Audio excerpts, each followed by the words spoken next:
देखिए दुनिया का सारा चक्कर है निस्बत का। अभी शेर पड़ा किसी हिंदू का, तो किसी हिंदू ने सवाल किया कि आप मुसलमानों का फलसफा हमारी समझ में नहीं आता कि हम बुतों को चूमें तो हम काफर, हम पत्थर को चूमें तो हम काफर, हम बेदती कहलाए, हम मुशरिक कहलाए, हम काफर कहलाए। क्या समझ आप मुसलमानों की भी नहीं आती? आप भी तो सारा दिन पत्थरों के पीछे हो। वो मंदिर बनाते हैं, एक मूर्ति रखते हैं, उसे चूमते हैं, उस पर नजराना देते हैं, उस पर खर्च करते हैं, बड़े खर्चे करके पैदल चल के अपनी मूर्तियों की ज़ियारत को जाते हैं।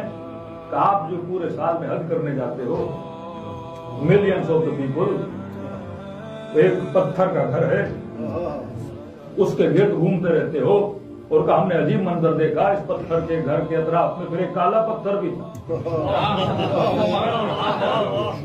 जैसे हजर असवद नाम ही काला पत्थर हजर असवद है, तो उसको चूमने के लिए एक दूसरे को धक्के दे रहे हो। और यहाँ तक सुना कि चूमते चूमते कुछ की जाने भी निकल गई। इतनी भीड़ में उस पत्थर को, काबा पत्थर का, हजर असवद पत्थर का, सैयद सफा और मरवा जिन पहाड़ियों के बीच में करते हो, पहाड़ियां पत्थर की, जिस शैतान को जिस कंकर से मारते हो, शैतान भी पत्थर का,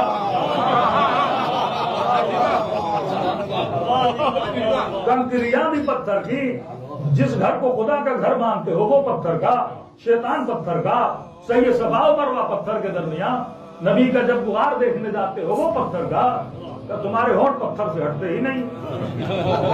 तवाफ पत्थर का, वापस आओ तो पत्थर का, और का शियों को देखा तो और वहीं गली मंदिर नजर आए।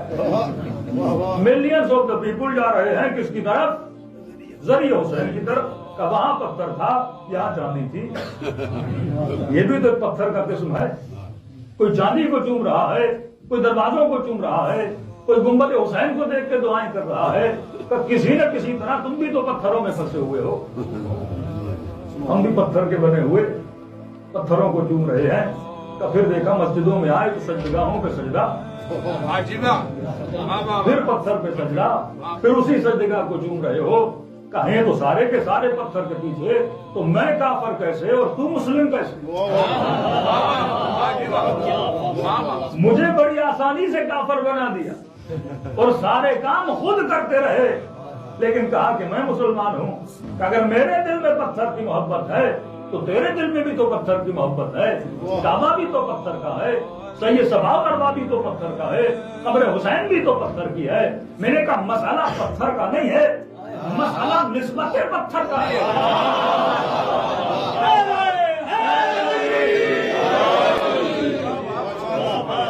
निस्बत अगर आकिलाना हो तो तवाफ जायज हो जाता। निस्बत अगर गैर आकिलाना हो, तुमने जिसका पत्थर बनाया है वो कोई राम है, तुमने जिसका पत्थर बनाया है उसका वजूद हकीकी नहीं है। लेकिन हम जिसकी इबादत कर रहे हैं, हम पत्थर की इबादत पत्थर की वजह से नहीं कर रहे।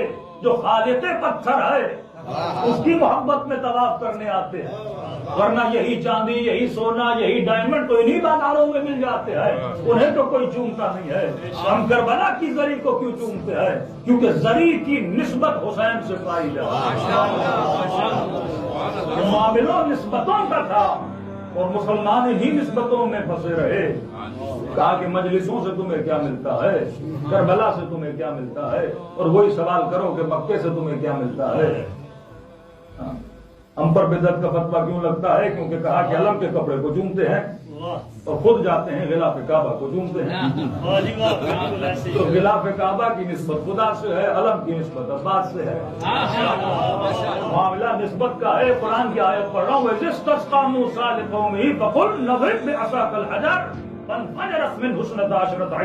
मूसा की कौम आई, मूसा प्यास है, कहता गया है, पानी नहीं है, कुछ करिए हमारे लिए। तो हमने कहा कि जनाब अगर कौम को पानी चाहिए था तो ये शियों की तरह नबी के पास क्यों आ गई? कि तुम्हारी तरह डायरेक्ट अल्लाह के पास चली जाती, मैदान में चली जाती, सहरा में चली जाती कि खुदाया पानी चाहिए, बारिश बरसा। तो कहने लगा कि जनाब क्योंकि कौम तुम्हारी तरह जाहिल थी। मेरे का कौम जाहिल थी, नबी तो आलिम था। नबी कह देता मेरे पास ना आओ, پانی چاہیے تو خدا سے جا کر مانگو. لیکن نبی نے بھی بڑا عجیب کام کیا. نبی یہ بول دیتا چلو میں تمہارے لیے دعا کر دیتا ہوں, اللہ پانی برسا دے, بارش برسا دے. نبی نے یہ بھی نہیں کیا, خود بھی کچھ نہیں کیا, بلکہ جو ہاتھ میں لکڑی تھی کہا فضرب بعصاک الحجر, موسیٰ لکڑی کو پتھر پر مار. اور یہ عدد بڑا پیارا عدد ہے, من حسنۃ عشرۃ عینا. یہاں لکڑی کا پتھر پہ لگنا تھا, اللہ نے 3 چشمے نہیں 12 جاری. کہا میں جب بھی فیض دیتا ہوں تو 12 کے نام سے دیتا ہوں, میں جب بھی کرم کرتا ہوں تو 12 کے نام سے کرتا ہوں. ورنہ 12 چشمے جاری ہو گئے. اب سوال یہ ہے پروردگارا, نہ خدا نے ڈارے خود دیا, نہ اپنے موسیٰ کو کہا کہ اپنا ہاتھ مارو, نہ اپنے موسیٰ کو کہا کہ اپنا پاؤں مارو. تو سوال تو بنتا ہے کہ مفتی صاحب کیا حضرت موسیٰ کے قدموں میں اسماعیل کے قدموں جتنی طاقت نہیں تھی؟ اسماعیل نے جب ایریا رگڑی تو پانی نکلا ہے, موسیٰ بھی اپنا پاؤں مارتے تو پانی نکلا تھا. لیکن یہ نہیں کہا, بلکہ کہا کہ لکڑی مارو. اب سوال یہ ہے اس لکڑی میں اتنی طاقت ہے کہ چشمے جاری کر رہی ہے. کیا لکڑی میں موسیٰ کے ہاتھوں سے زیادہ طاقت ہے؟ کیا لکڑی میں موسیٰ کے قدموں سے زیادہ طاقت ہے؟ فرمایا لکڑی کی طرف نہ دیکھو, یہ دیکھو لکڑی کس کے ہاتھ میں ہے, لکڑی کی نسبت کس کے ساتھ ہے.